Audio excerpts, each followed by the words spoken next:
1. രാവിലെ കൃത്യം 7 മണിക്കാണ് അച്യുതമാമ പ്രത്യക്ഷപ്പെട്ടത്. അതും തിങ്കളാഴ്ച രാവിലെ.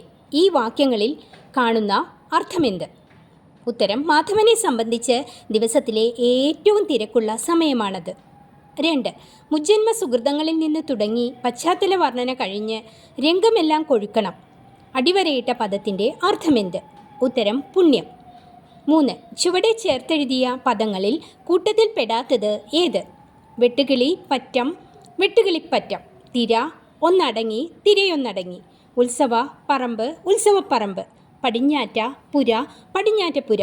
ഇവിടെ വ്യത്യസ്തമായി കാണുന്നത് തിര, ഒന്നടങ്ങി, തിരയൊന്നടങ്ങി എന്നതാണ്. 4. ബാല്യകാല സ്വപ്നങ്ങളുടെ അച്യുതണ്ടായിരുന്ന അച്യുതൻ മാമയ്ക്ക് ഒരു കുഴപ്പമുണ്ട്. അടിവരയിട്ട പ്രയോഗം സന്ദർഭത്തിന് നൽകുന്ന അർത്ഥമെന്ത്? ഉത്തരം: ബാലനായ മാധവൻ്റെ എല്ലാ കാര്യങ്ങളും അച്യുതൻ മാമയായിരുന്നു ചെയ്തിരുന്നത്.